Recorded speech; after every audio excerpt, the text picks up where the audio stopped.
fund their own stuff. We'll put you on this field. You're working on a plantation. We're gonna fund our own shit. Even though you got many more of you, mm-hmm. If we fund our own shit, we'll make more on your backs than you will ever know. But, yeah. And you'll be 275 years below. And by the time we get on top, you're gonna be doing a lot of swimming. And we still have not caught up. We have our own. We have no corporations. We have no combo companies that we own. Wait, none of this. How many black people own like a skyscraper? How many of us own banks? Yeah, funny, right? But we got our names on schools though, yeah, right. And that's the gimmick of it. That's the propaganda.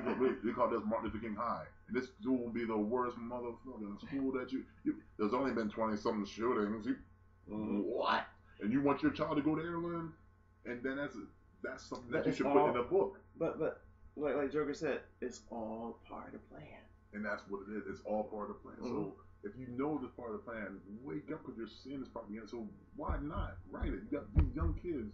Tell them, turn that rap off for a second. Listen to the news, read a newspaper, and write what would you do to solve the problem. My mom used to sit me. I used to hate this shit because I was like, this game, my uncanny X-Men book. She'd be like, no, but you solved the problem. You got him right here, and you got the guy that you said you really, really hate. He tries a lot. It's Scott, Mom. Okay, whatever his name is, he shoots stuff out of his eyes. You got Wolverine, and you got the guy in a wheelchair. How would you stop the killing that's going on for these bundles? The government doesn't want this stop because he's pushing more bundles in your neighborhood. This is our conversation. Yep. And if you're a white kid, you don't even know what a bundle is. So I'm gonna school you on that too. But it's cocaine that you can smoke out. And it's the first time they had rocks and they put them in these caps and you get bundles of them. And you can buy like 80 and I'll tell you the rest of it. But anyway, my mom would say, "How would you solve this problem?" And I'll be like, I gotta do this before I get the Strange book. She'd be like, yeah, it's not called Strange. I know you're not trying to say uncanny. It's uncanny. I didn't know how to say that. So I'm like, okay, my scenario would be the guy starts reading people's mind and telling them like, yo, stop being addicted to it. And then I would have this other one, this creative storm to take all the drugs away and just kill it.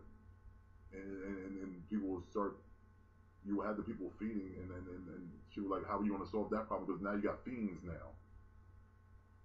And she said, and this is in your household. I was like, nah. She was like, that's why you're taking care of your niece. This is why you quit school. She built the whole scenarios why I had to quit school. My sister's out there, and I'm sitting there. This is why she's not coming home a week or two at a time. So when I put this in the book, now you're going to be like, yo, I had an aunt like that. I had a cousin like that. You relate. And now you can relate. Now when you read one of these books, now you read part 2s and part 3s of the book, so you got to get them because the part 3s have all this, and you see more of the family structure and how it's coming up. And just like now, a white kid can relate to why their friend Zachary doesn't come home, and he used to be around all the time, but since you guys got to high school, he doesn't hang around with your friends anymore. Like you and your friend are nerds to him now, and now he's all screwed up, and he's on drugs, and now he's not around. He has a kid, but now he's strung out, and now he don't take care of his girl Betsy and his child no more. Even though the reflection of him is right there, the good side of him that never did anything wrong, and your best friends are watching you. But nobody writes about this. Because Superman got superpowers, so they would never have a friend that beat him. Because this is what needs to be in a book. Well, the thing is, the writers today that work for Marvel DC don't know what. I'm sorry, they don't know what true hardship is. They don't know what living in the projects is all about. Also, the people that they surround themselves with. They don't know. They don't know. They don't know. It's like if you're telling a rapper to say, be a gangster, but we need you to gangster coon really, really good. So I live in New Jersey, but I know you live in Atlanta, but I'm going to tell you how you live. I'm going to show you how you dress. Hold on, brother, but you're from Harvard. Your wife is from Penn State. Your dad from Princeton. But you're going to tell me how to gangster coon. Yes, I'm going to tell you, you got to talk about females. You can't talk about smart females. That means no, you shut you down. Shut you down right there. So you have to be a boy. So you have to get a stripper. So you got to get a girl that she ain't even got it up here half the time. Because later on she's gonna take your spot in a little while. So we're gonna set you up really well. So if you really want to sell, you come with us and you put tattoos on, wear your pants low. You do the exact same thing. But you gotta have color braids also. Yeah, you gotta put some braids in your hair. And you definitely gotta sell your soul on it. But the thing is, you don't understand. Since you were a little boy and you came from these nice neighborhoods, and these guys are telling you to dress like that. You live in Atlanta. These guys live in Jersey, so they're still telling you what to dress and act like.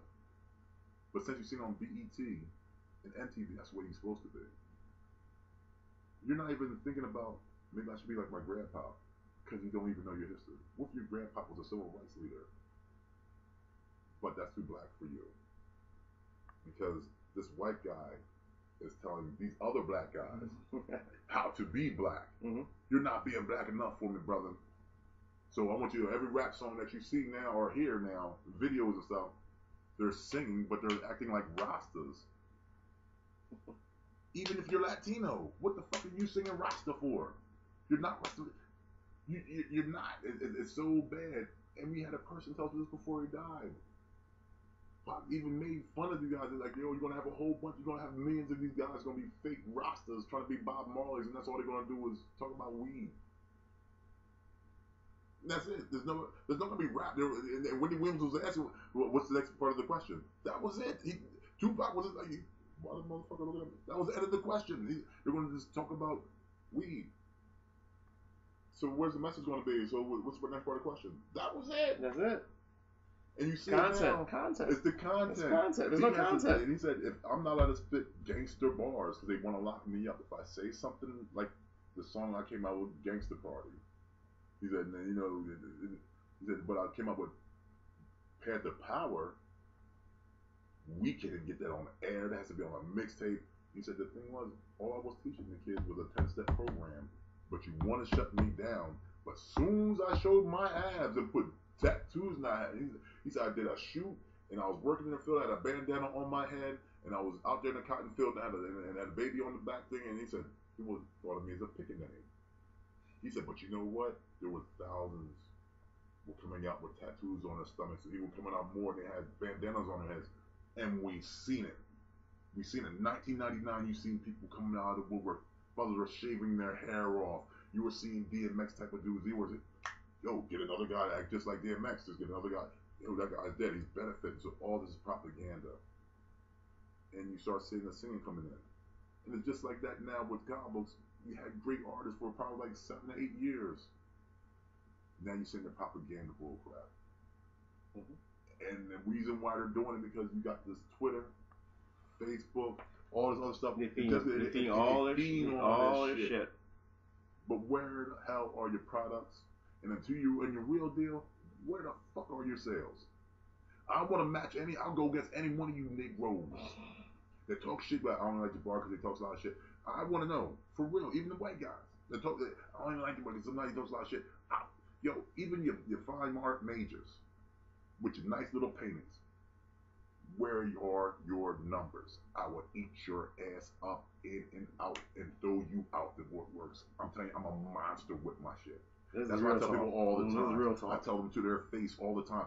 I'm the new milestone. You thought they were good until you seen me. See, they opened up doors. They didn't think that it was a public enemy going to be sitting at the door waiting. You had the hip, hop, a hibbity. Now you got bass.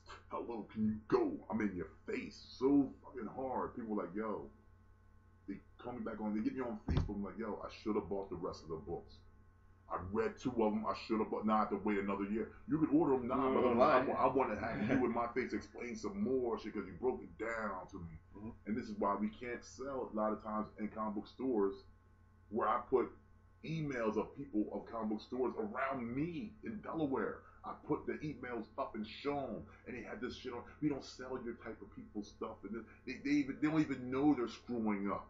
Because the thing is, they don't have no camera viewing this, and they're not politics. And the thing is, it is politics, brothers and sisters, because that's why you have none of your work inside the comic book stores. And then when they try to explain, you see yours still on the shelf, because that white guy still runs that comic book store. He has to sell this for diamonds, so he doesn't really want to explain your shit because you might take the fuck off. And they were afraid of. And you own your own shit. It's nice to be fair, because even when I go to comic cons, they want their hands.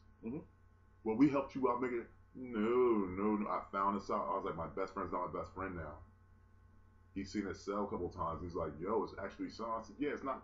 We can't get it in the comic book stores because they don't look like me. And people, oh, it's not a prejudice thing. Well, you know what? If the people that own your store look like you, and they don't look like me, and never have, because a lot of times I went to these stores when I was younger, and I bought stuff in these stores, so they can't tell me shit when they sit there and tell me these fucking lies and say it's not a black issue. And some people say to boy, we shouldn't have to take it there and everything. But it's just like when you see somebody getting like Eric Garner and Trayvon Martin, you don't want to believe it, but it's right in your face, but you still don't want to believe it because it hurts your feelings because you see the truth, and truth hurts like a motherfucker. So even when it comes down to me selling a book, I'm telling them it's literature. And then when I go to the Comic-Con, Jeffrey, Bobby, Zachary, all of them, this is awesome, bro. Like, this should be all over. Why ain't more DC picking you up? And you know what? The Black Brothers, I'll come back later. No, I'll come back later. They walk around until they wait till they leave. Yeah. Because the white cows will spoil it. Yo, this is it. I don't need my white character to turn black for me to like him. So my friend that I hang around with, because a lot of white kids don't see the way the old businessman sees it. So the thing is, he's hanging around with it, and his cousins are black too. They're mixed too now, so they're Latino, black, and everything. They're gay, straight, and they're all chilling together. They're all cosplaying together and everything. It takes a lot for a brother to sit there and say, I'm going to stop being a sellout. I don't like using this word, and I watch a lot of brothers, they say don't use it, but there's a lot of them. It's a lot of it, and it hurts really bad because the parents are just, and the parents are the main ones do it. It's just like, you don't want your kids to listen to this rap music and this and that, but you're the one bumping the Beyonce, you dumb fucker. Think about it. If you see your mommy sit there shaking her shit, and they see it on a cereal commercial, and they're doing the exact same thing, they're like, doom, doom, doom, doom, doom, doom, doom, doom, and now they're dancing. Now you got the mom dancing with the little girl. She's even shaking her shit. They're like, oh, they party. I looked at it. I was like, oh, that's hot. They know they bumping the music. And they're like, yo. But if I did this, and this is my music, would you do it? No. But it's all right when Adele does it and Justin Timberlake do it. It's all right. So this is what you get. It's all right to sound like Michael Jackson, but you can't be the dude that